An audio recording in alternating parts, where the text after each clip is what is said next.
Mengikuti ahli maksiat akan sama akibatnya. Bagaimana mereka diakhiri hidupnya, susahnya, maka begitu juga kalau orang mengikutinya, wa na'udzubillah. Maka hati-hati teman-teman sekalian. Kami hanya bisa berteriak di atas mimbar ini, tinggal bagaimana Anda Assalamualaikum warahmatullahi wabarakatuh. Jangan lupa tonton, subscribe, like, and share.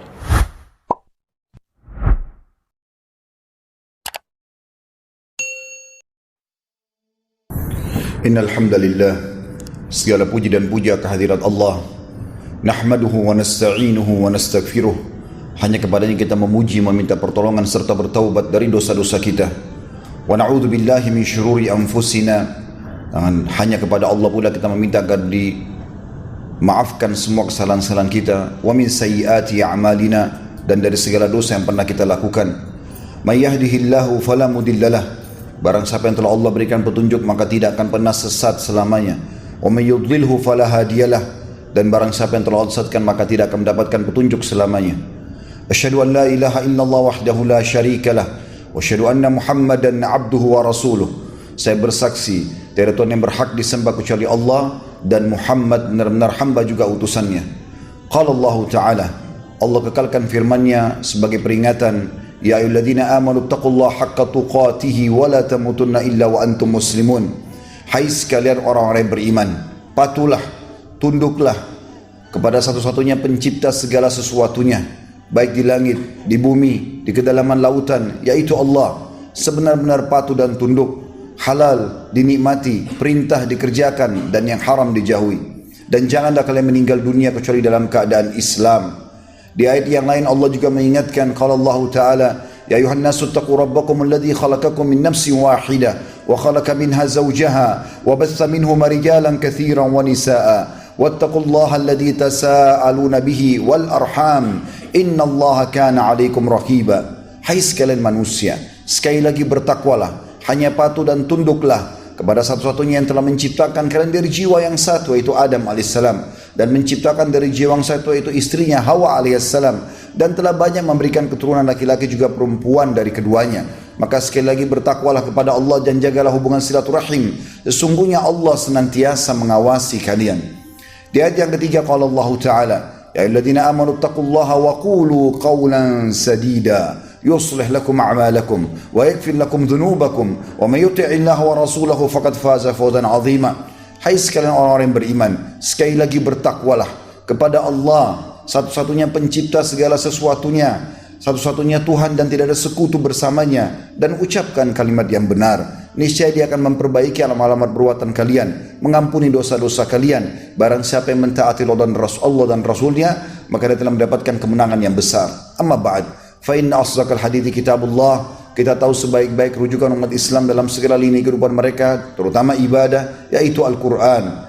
Dan juga khairul hadyi Muhammadin sallallahu alaihi wa ala alihi wa sahbihi wasallam. Dan sebaik-baik petunjuk setelah Al-Quran adalah petunjuk Nabi besar Muhammad sallallahu alaihi wa ala alihi wa sahbihi wasallam. Wa syarrul umuri muhdatsatuha, dan seburuk-buruk perbuatan terutama dalam ibadah yang tidak punya rujukan dari keduanya, wahyu Al-Quran dan sunnah. Fa inna kulla muhdatsin bid'ah. Semua ibadah yang dibuat-buat termasuk perbuatan baru agama. Wa nabidatin dhalalah, perbuatan baru akan membawa pelakunya pada kesesatan. Wa indaron finar, kesalahan akan membawa pelakunya ke dalam api neraka.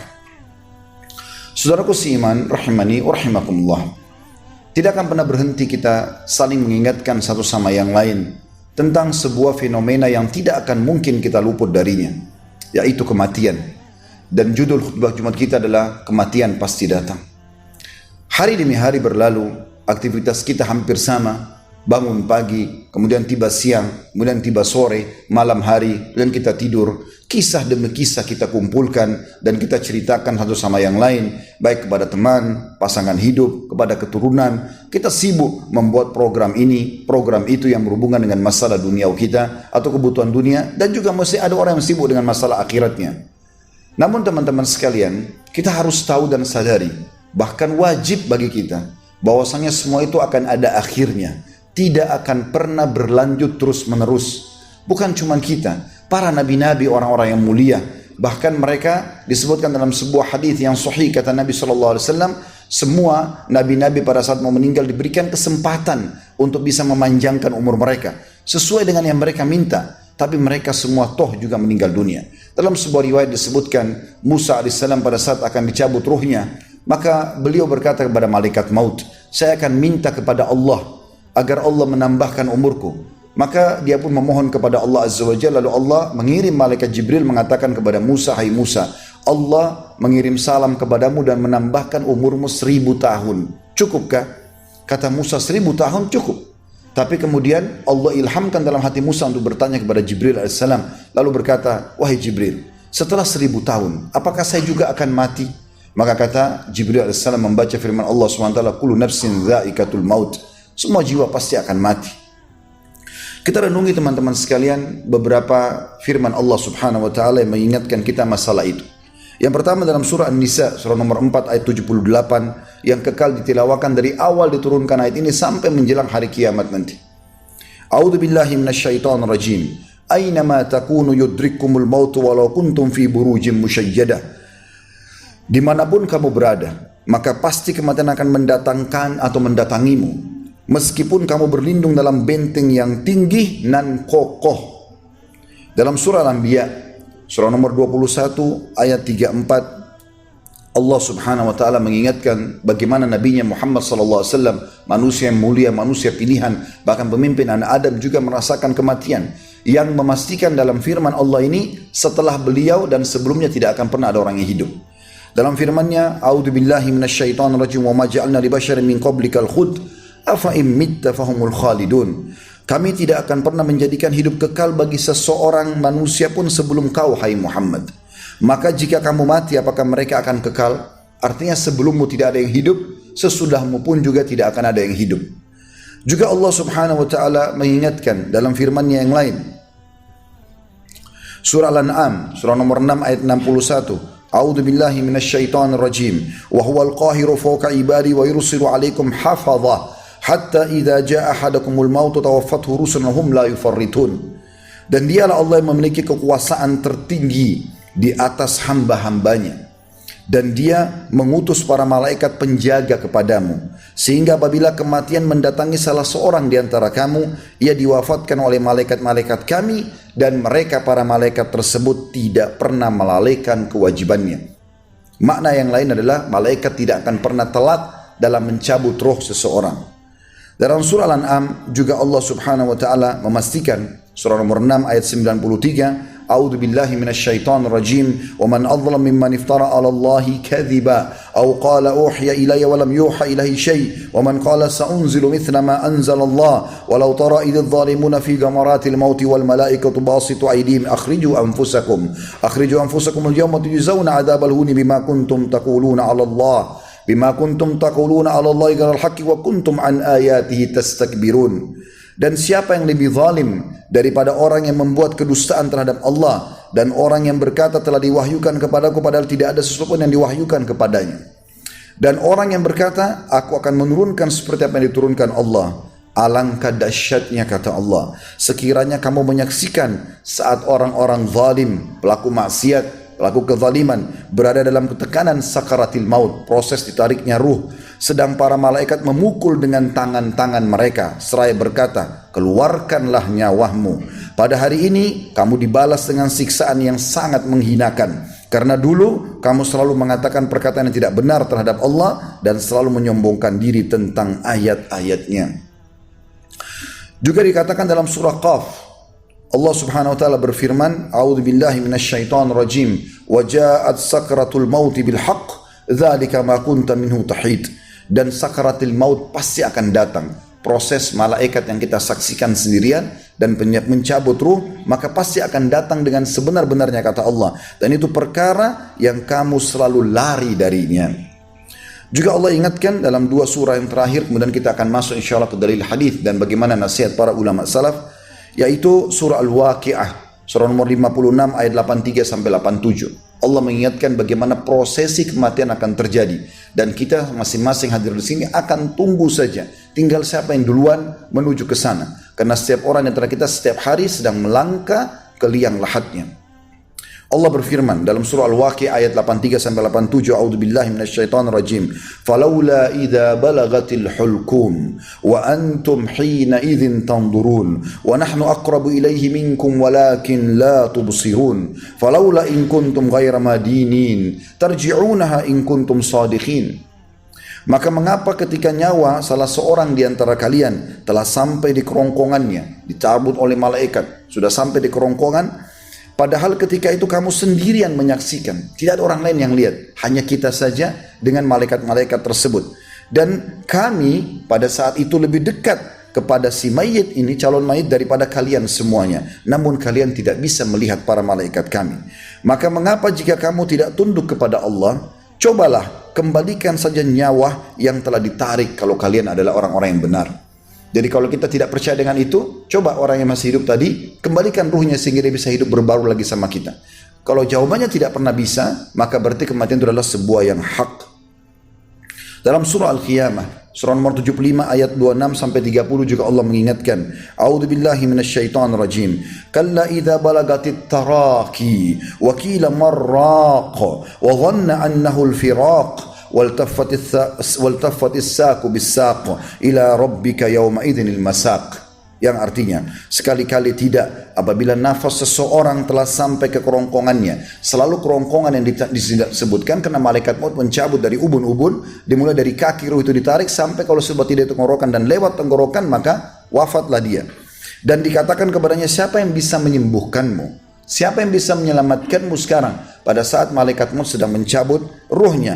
Dan orang tengah sakarat itu meyakini bahwa sungguhnya itu adalah waktu perpisahan dengan dunia. Dan bertautlah betis dengan betis, artinya sudah kaku kedua betisnya karena sudah tidak ada ruhnya, kepada Tuhan mula pada hari itu akan dikembalikan. Dan sekian banyak ayat, puluhan ayat tentang masalah kematian Allah sudah ingatkan. Saudaraku seiman, banyak orang subhanallah lalai dengan masalah ini. Kita dalam Islam dibolehkan beraktivitas yang kita lakukan, bekerja, mencari nafkah, ya, kita mengurus keluarga, apa saja, duduk dengan kerabat atau teman-teman, sesuatu yang mubah ataupun yang halal dibolehkan. Tetapi jangan lupa, semua itu akan kita lalui dan kita menuju kepada kematian. Dan pada saat mati kita hanya sendirian. Subhanallah, Rabi ibn Haytham rahimahullah, beliau menggali sebuah liang lahat di belakang rumahnya.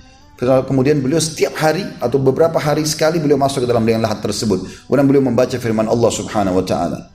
Pada saat dia sedang duduk lalu dia mengatakan, Rabbirji'un la'alli amalu salihan fima tarakt. Wahai Tuhanku, kembalikanlah aku agar aku bisa beramal apa yang telah aku tinggalkan. Ini firman Allah subhanahu wa ta'ala. Maka dengan itu dia kembali, kemudian dia tidak pernah meninggalkan sholat malam. Dan banyak sekali di antara kaum salaf yang terus menjadikan sabda Nabi SAW yang berbunyi, Akthiru dzikra hadimal lazzat. Perbanyak, kata Nabi SAW, selalu rutin jadikan atau mengingat pemutus semua kenikmatan. Hadis sahih diriwayatkan An-Nasai, maksudnya adalah kematian. Juga pernah ada seorang Ansar datang kepada Nabi SAW. Kemudian dia mengatakan, Ya Rasulullah, ayyul mu'minuna afdal? Siapa orang beriman yang paling afdal, yang paling baik dan besar pahalanya? Qala ahsanhum khuluqa. Orang yang paling baik akhlaknya di antara mereka. Qala ayyul mu'minuna akyas? Orang itu bertanya lagi, Ya Rasulullah, lalu siapa yang paling cerdas di antara mereka? Maka kata Nabi SAW, Qala aktharuhum lil mauti dhikra wa ahsanuhum lima ba'dahu isti'dada ulaikal akyas. Orang yang paling cerdas dari orang beriman adalah orang yang selalu menjadikan kematian sebagai peringatan. Dia akan meninggal dunia, maka dijadikan sebagai peringatan dan selalu punya persiapan terbaik untuk menghadapi kematian tersebut. Mereka adalah orang-orang yang cerdas. Mengingat mati, teman-teman sekalian, adalah sebuah ibadah. Kita duduk seperti ini khutbah Jumat mendengarkan, oh kematian akan terjadi. Oh Allah ternyata berfirman, Rasulullah SAW bersabda. Atau kita lagi merenungi duduk sendiri. Atau kita lagi ngantar jenazah. Atau kita lagi nonton sebuah cuplikan mungkin tentang kematian seseorang. Sebenarnya mengingat kematian tersebut sebuah ibadah. Asal kita niatkan memang untuk mengingat. Karena Nabi SAW mengatakan dalam hadits ini, Akthiru, perbanyak. Mengingat masalah hadimul lazzat, yang menghancurkan kenikmatan-kenikmatan tersebut.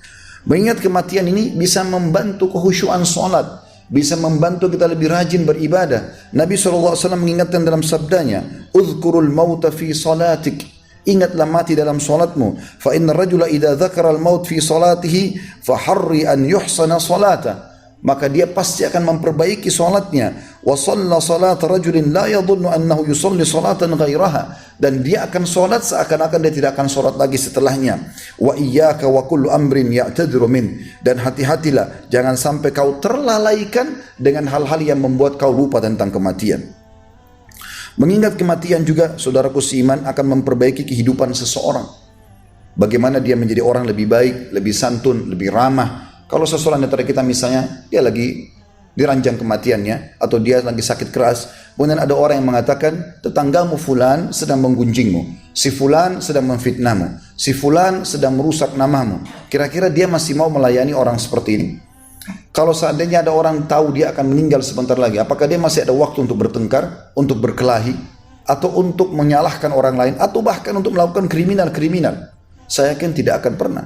Mati, mengingat mati akan membuat kita stop di situ. Kita akan lebih hati-hati dan akan menjadi orang yang baik. Karena kita akan selalu menganggap diri kita, oh sebentar lagi saya akan meninggal dunia. Maka saya harus jujur, saya harus amanah, saya harus begini dan begitu. Disebutkan dalam sebuah hadis Nabi SAW, yang hadis ini diriwayatkan Ibnu Hibban dan Al-Baihaqi dan dihasankan oleh Syekh Albani, "Aktsiru dzikra hadimal lazzat." Perbanyak mengingat pemutus kenikmatan. Fa innahu ma dzakarahu ahadun fi dhiqin minal 'aish illa wasi'ahu alaihi atau wasa'u alaihi. Tidak ada seseorang yang mengingat kematian sementara lagi sempit hidupnya, lagi susah, terlilit utang, bangkrut, DPHK, cerai rumah tangganya dan segala macam, kecuali dia akan mendapatkan kelapangan karena toh dia tahu dia akan meninggal dunia. Wala fi sa'atin illa diqahu aw dayyaqu alaih.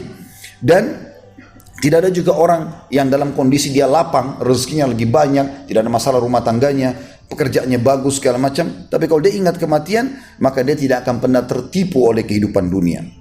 Kematian juga akan melarang dan menghalangi seseorang melakukan banyak kesalahan-kesalahan. Dan ini sudah umum. Kapan kita mengingat kematian, kita akan terdorong untuk supaya tidak melakukan perbuatan-perbuatan kesalahan, karena kita tahu akan dihukum oleh Allah Subhanahu wa taala.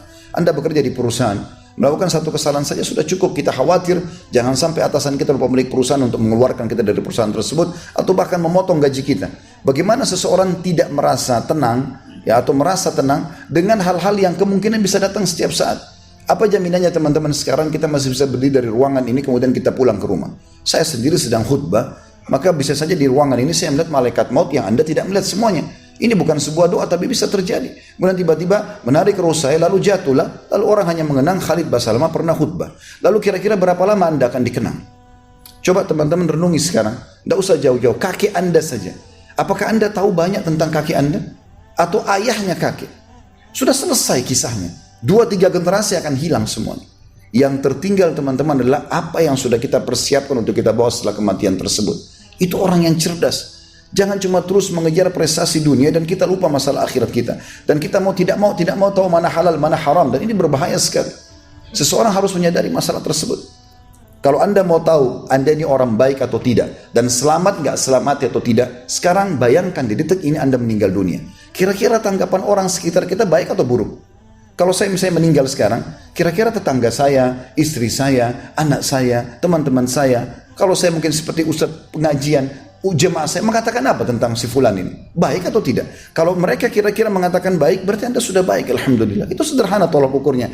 Tapi kalau Anda meninggal sekarang, lalu orang akan mengatakan alhamdulillah si fulan meninggal, alhamdulillah kita lepas dari keburukannya, berarti Anda orang buruk. Pernah Salamah bin Dinar rahimahullah, seorang ulama tabi'in, datang kepada seorang khalifah, lalu khalifah mengatakan, kira-kira saya ini berada di mana? Di surga kah atau di neraka kalau saya meninggal? Maka beliau mengatakan, pertemukan wahai Amir Mu'minin diri Anda dengan firman Allah Subhanahu wa taala. Kata dia, yang mana firmannya? Kata beliau, innal abrara lafi na'im. Orang-orang yang patuh pasti akan masuk surga. Wa innal fujara lafi jahim. Orang yang fajir, orang yang buruk, orang yang maksiat akan masuk dalam neraka jahanam. Sederhana kok. Hati-hati teman-teman. Orang semua motivasi kita berbuat dosa, demi Allah mereka hanya mengantar kita sampai ke liang lahat. Tidak lebih daripada itu. Istri yang selama ini Anda anggap mencintai Anda, demi Allah hanya sampai liang lahat. Dia tidak akan pernah menunggu lebih dari 1 jam, 1 hari, apalagi kalau mau nginap, gak bakalan. Mereka akan pulang ke rumah dan dia bisa menikah dengan laki-laki lain. Anda dengan sendiri, dengan amal Anda saja. Teman-teman yang selama ini mengajak kita, gak masalah, buat aja nanti saya yang tanggung dosanya. Kedustaan besar. Mereka hanya berdiri di liang lahat, habis itu mereka pergi dan aktivitasnya berjalan seperti biasa. Anda akan sendirian di sana. Apa kata Nabi SAW? Kalau anak Anda meninggal dunia akan ikut bersamanya kuburan 3 hal.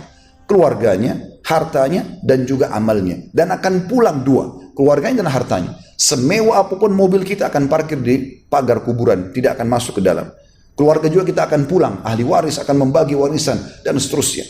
tinggal bersama kita, sholat yang selama ini kita lalaikan tidak khusyuk, zikir yang selalu kita anggap remeh, doa yang selalu kita anggap remeh, Al-Quran yang terus kita tunda untuk mempelajarinya, doa yang selalu kita mengatakan nanti saja, sedekah yang selalu kita tunda-tunda, dan segala macam hal yang sebenarnya itu yang kita butuhkan. Kita ini harus menanamkan dalam jiwa kita, saudaraku seiman, lebih mencintai amal kita daripada semuanya.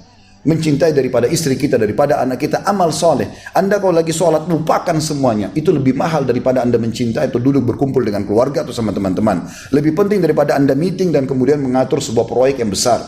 Itu yang akan bawa dan menemani Anda di sana nantinya, yang selama ini selalu kita lalaikan. Kita akan tutup teman-teman sekalian dengan beberapa amal yang bermanfaat, yang kalau kita sudah meninggal akan bermanfaat buat kita. Nama kita tidak akan dikenang lagi teman-teman sekalian. Selesai 2-3 generasi, 4-5 generasi habis semua.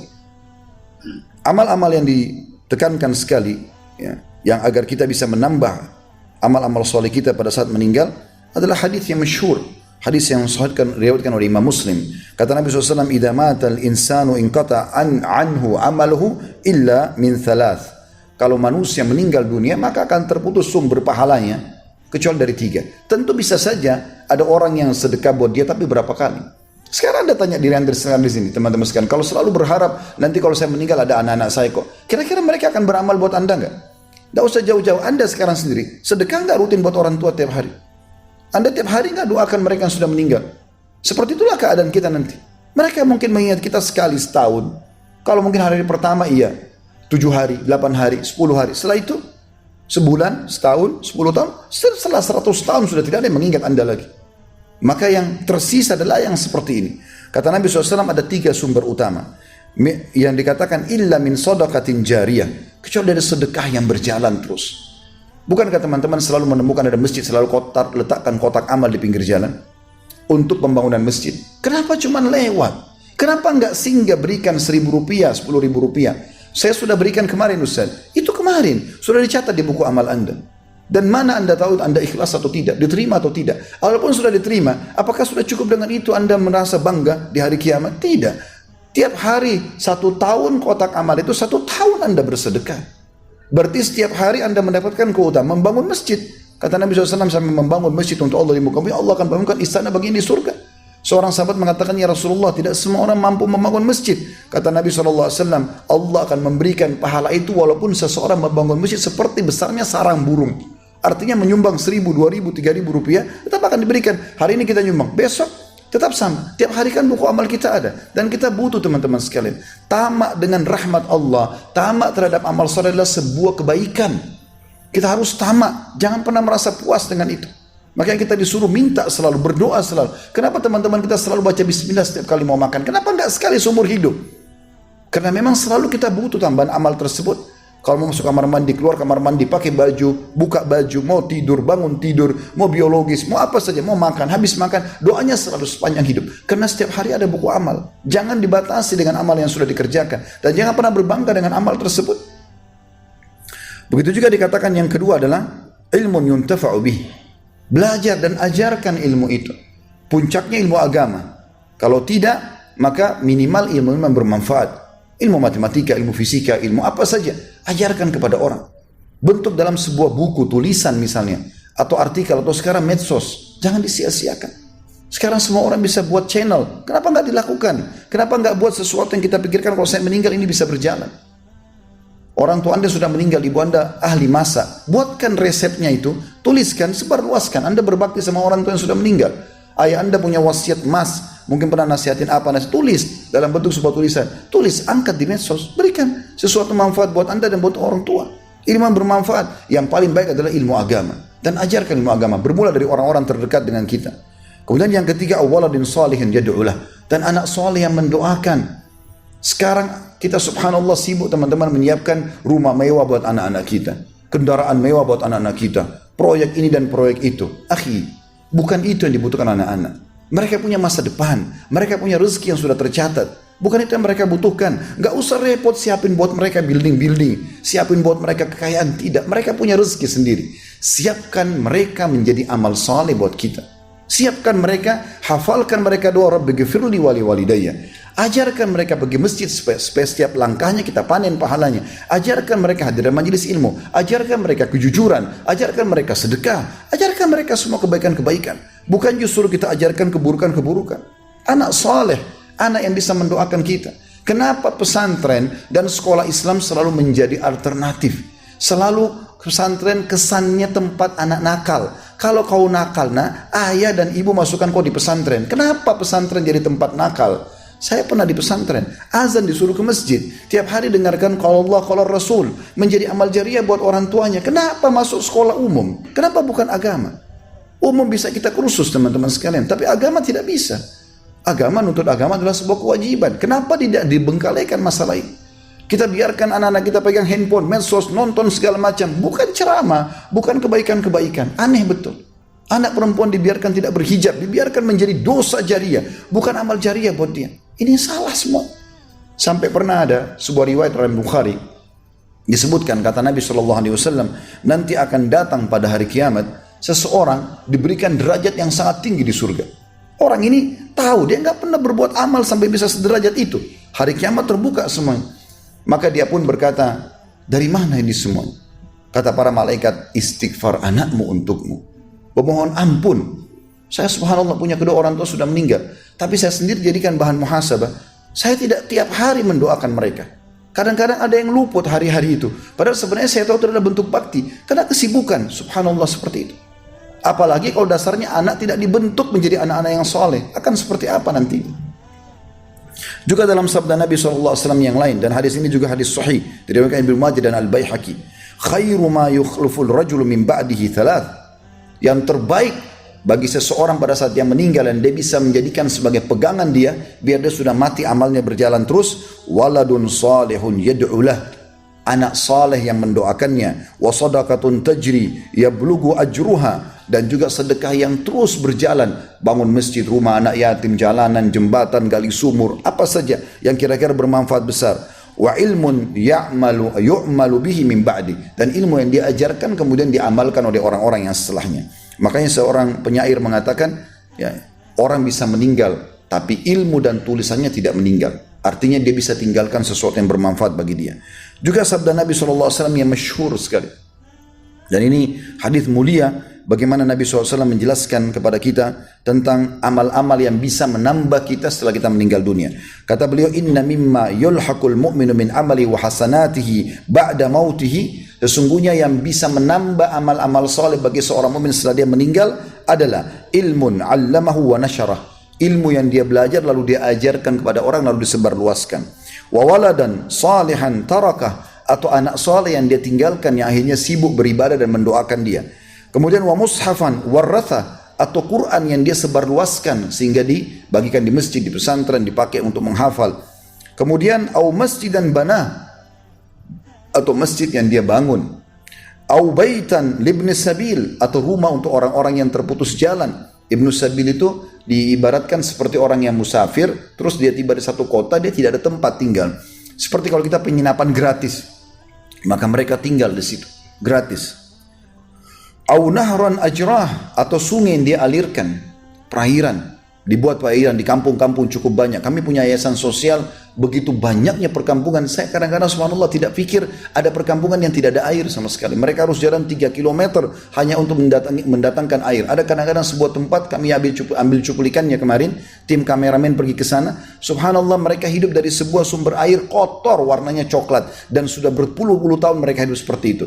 Sampai kami kaget pada saat melihat cuplikan tersebut. Mana kaum muslimin dari kesempatan ini? Kemudian kita telusuri di sana mungkin sekitar 15 juta atau 20 juta biayanya, dan alhamdulillah bisa kita adakan air bersih.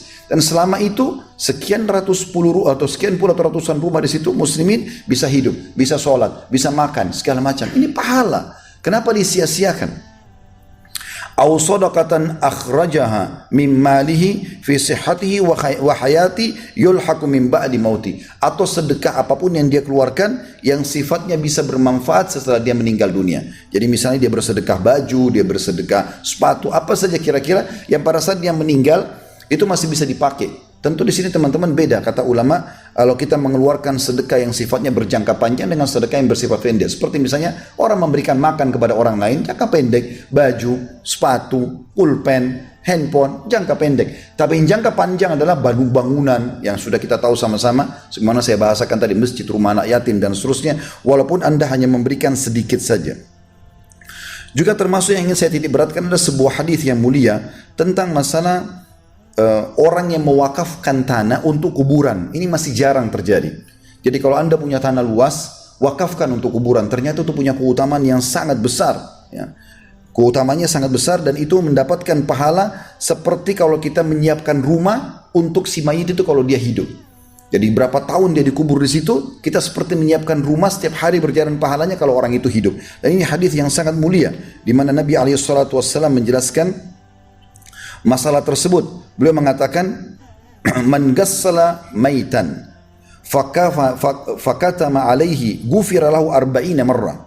Barang siapa yang memandikan jenazah atau mayit dan ia menyembunyikan cacat jenazah tersebut, niscaya dosanya diampuni sebanyak 40 dosa. Waman kafana maitan kasahu Allahu minas sundus wal istabrak. Dan siapa yang memberikan kain kafan untuk mayit, kita sedekah atau kita yang mengkafaninya, maka dia pun akan diberikan dari kain sutra, sundus dan istabrak, dua jenis kain sutra yang tebal dan tipis di surga nantinya. Kemudian dikatakan waman hafara limayyitin qabran, dan siapa yang menggali buat mayit kuburan termasuk mewakafkan tanahnya, fa ajannahu fihi ajra lahu minal ajri ka ajri maskanin askanau ila yaumil qiyamah. Dan siapa yang menggali kuburan buat mayit, penggali kuburan itu ataupun orang yang sengaja mewakafkan tanah untuk kuburan, maka dia akan mendapatkan pahala seperti menyiapkan rumah untuk si mayit kalau dia hidup sampai hari kiamat nanti. Kalau kita misalnya wakafin tanah 1000 meter, misal bisa menampung sekitar 2000 jenazah. Misal setiap jenazah jaraknya setengah meter, bisa 2000 jenazah. Berarti kita dapat 2000 pahala rumah yang hanya dengan liang lahat tersebut, seperti orang itu kalau masih hidup, dan itu dinilai pahalanya sampai hari kiamat, sampai hari kebangkitan. Dan ini sebuah luar biasa, hal yang perlu diperhatikan tentunya oleh kaum muslimin. Begitu juga teman-teman sekalian dengan menanam tanaman, pohon, tumbuh-tumbuhan, penghijauan, ini penting. Disebutkan dalam sebuah hadis dan riwayat Imam Muslim, kata Nabi SAW, "Ma min muslimin yagrisu garsan illa kana ma ukila minhu lahu sadaqah." Tidak ada seorang muslim menanam sebuah tanaman kecuali apapun yang dimakan dari tanaman tersebut merupakan sedekah bagi orang yang menanamnya. Wa ma surika minhu lahu sadaqah, dan apapun yang dicuri dari pohon itu maka juga akan jadi sedekah buat dia. Wa ma akala as-sab'u atau as-sab'i ma akala as-sab'u minhu fahuwa lahu sadaqah, dan hewan apapun yang memakan dari pohon tersebut, apakah kulitnya, daunnya, buahnya, juga akan menjadi sedekah buat dia. Wa ma akalatil tayru fahuwa lahu sadaqah, dan yang dimakan oleh burung pun akan menjadi sedekah buat dia. Wala yazrauna ahadun illa kana lahu sadaqah, dan tidak ada seseorang pun yang berlindung ya di dalam pohon atau di bawah pohon tersebut atau mengambil manfaat darinya, misalnya dicangkok atau apa saja, bernaung di bawah naungan pohon tersebut kena panas, kecuali semua akan menjadi sedekah buat dia. Dan sekian banyak teman-teman sekalian manfaat-manfaat yang bisa kita lakukan, dan saya tutup teman-teman sekalian dengan memberikan contoh yang baik. Kalau Anda tidak punya duit untuk bersedekah, Anda nggak bisa beli Quran, nggak bisa bangun masjid, minimal berikan contoh yang baik. Misal Anda masuk masjid, ada orang safnya miring, Anda ingatkan, sholatnya salah, Anda ingatkan, mungkin ada orang baca Quran salah, Anda ingatkan, mungkin apa saja, ingatkan kesalahan orang. Menasihati itu sangat baik. Atau menghidupkan sebuah sunnah Nabi SAW yang sudah tidak hidup di situ. Misal contoh, orang tidak biasa salam di lingkungan keluarga Anda. Anda coba mengucapkan salam, mulai menghidupkan di situ. Orang WA, orang telepon tidak salam, Anda selalu mengatakan Assalamualaikum. Maka jadi hidup kembali. Maka ini adalah sebuah amal jariah yang luar biasa. Karena setiap amal amal kebaikan ini diamalkan, maka akan jadi pahala buat kita. Dalam sebuah riwayat dikatakan pernah ada beberapa orang dari suku di Badui, miskin sekali mereka. Saking miskinnya mereka cuma pakai satu lembar kain, dan kalau ditiup angin bisa terlepas, dan wajah mereka kelihatan hitam kemerah-merahan karena miskinnya, susah hidupnya.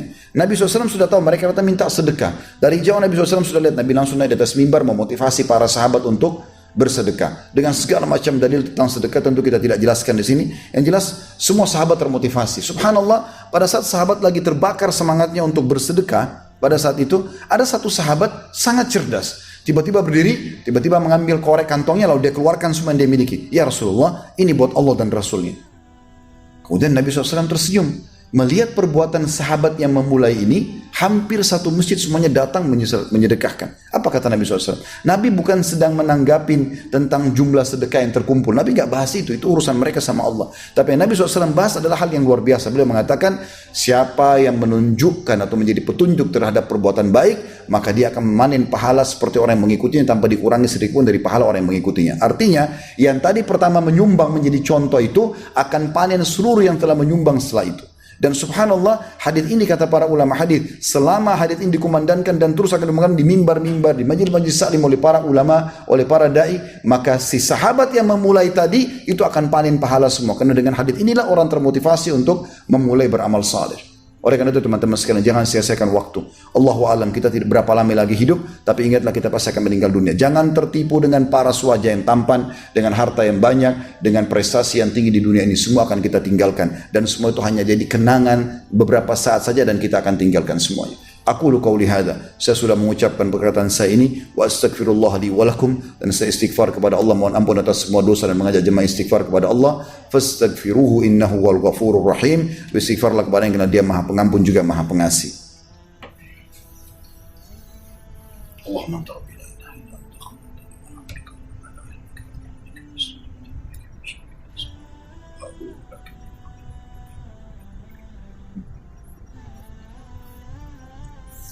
Alhamdulillah, wassalatu wassalamu ala rasulillah. Segala puji dan puja kehadirat Allah subhanahu wa ta'ala, juga salawat dan taslim kepada Nabi besar Muhammad sallallahu alaihi wa ala alihi wa sahbihi wasallam. Sebelum berdoa teman-teman sekalian, waktu Nabi Muhammad sallallahu alaihi wasallam sedang sakit keras, maka para sahabat banyak menangis di masjid beliau, dan beliau mendengar tangisan mereka karena takut Nabi SAW meninggal dunia. Maka beliau dengan tertatih-tatih jalan, kemudian beliau menuju ke mimbar. Lalu beliau setelah membaca tahmid dan juga salawat untuk beliau sallallahu alaihi wasallam, beliau mengatakan, wahai sekalian manusia, jangan kalian sedih, karena sesungguhnya pertemuan kita yang sebenarnya adalah di haudku, di telagaku. Apa makna hadis ini? Maksudnya mati itu akan kita lalui semuanya, tapi kita tidak berpisah, kita akan ketemu. Yang penting kalian mengikuti ajaranku, maka kalian akan bertemu dengan aku di haud, di telaga Nabi sallallahu alaihi wasallam. Ini sebuah motivasi yang sangat luar biasa. Kalau ternyata kematian adalah sebuah pintu bagi seorang mukmin untuk menuju kepada kehidupan abadi. Saya sering bahasakan dalam ceramah, mati bagi orang beriman adalah awal segalanya. Bagi orang kafir, akhir segalanya. Kita justru menuju kepada kehidupan abadi. Para salafus saleh, pada saat mereka mau meninggal dunia, maka datang sahabat-sahabatnya lalu mengatakan, berita gembira buat kamu. Sungguh satu pertanyaan yang luar biasa. Bagaimana orang mau meninggal dikatakan berita gembira? Lalu mereka jelaskan. Mereka mengatakan, karena sebentar lagi kau akan bertemu dengan Allah, sebentar lagi kau akan bertemu dengan Rasulullah SAW, sebentar lagi kau akan melihat surgamu. Dan memang seperti itu faktanya. Para syuhada yang mati di Badr, di Uhud, dan peperangan-peperangan Nabi SAW, beliau selalu mengingatkan, sungguh teman-teman kalian ini sedang di surga, sedang berbicara dengan Tuhan kalian. Nabi SAW ingatkan semua itu. Dan ingat, akibat daripada orang-orang yang saleh akan sama, tidak akan berubah. Nabi-nabi dan para sahabat dan orang-orang saleh, mereka bahagia dunia, mereka bahagia di akhirat. Mereka sudah menemukan itu. Dan kita kalau ikuti akan sama jejaknya. Mengikuti ahli maksiat akan sama akibatnya. Bagaimana mereka diakhiri hidupnya, susahnya, maka begitu juga kalau orang mengikutinya, wa na'udzubillah. Maka hati-hati teman-teman sekalian. Kami hanya bisa berteriak di atas mimbar ini, tinggal bagaimana Anda menerima dan mengamalkan masalah itu. Mari kita hadirkan hati dan pikiran kita untuk berdoa kepada Allah Subhanahu wa taala. Dan di hari Jumat ada waktu mustajab. Ada dua buah riwayat yang sering kami sampaikan di khutbah Jumat. Yang pertama riwayat Imam Muslim. Kata Nabi SAW, hari Jumat hari yang mulia pasti diterima doa setiap muslim, dan perbanyaklah doa pada saat khatib sedang duduk di khutbah dua sampai diakhiri khutbah kedua tersebut. Makanya semua khatib berdoa di khutbah kedua itu. Yang kedua riwayat An-Nasai, kata Nabi SAW, Jumat ada 12 waktu. Kalau kita sekarang dari subuh sampai maghrib, tidak ada seorang muslim pun yang berdoa di 12 waktu itu kecuali Allah ijabah. Dan perbanyak doa selepas asar sampai terbenam matahari. Segera teman-teman sekalian bertobat kepada Allah Subhanahu wa taala, berdoa dengan tulus kepada Allah Subhanahu wa taala. Selalu merasa tamak dengan amal saleh dan selalu merasa takut dengan dosa kita, maka insya Allah kata para ulama tidak akan bertemu dua ketakutan. Kalau kita takut di dunia supaya jangan sampai kita disiksa di akhirat, maka kita akan bahagia di sana. Tapi kalau kita selalu merasa aman di dunia, maka di akhirat kita akan dipenuhi dengan ketakutan. Alhamdulillahirabbil alamin. Kami memuji-Mu ya Allah sebagaimana layak Kau dipuji sebagai pencipta. Kami memuji-Mu sampai Engkau menerima puji-pujian kami. Dan juga ya Allah, jadikanlah pujian ini sebagai tambahan amal soleh kami.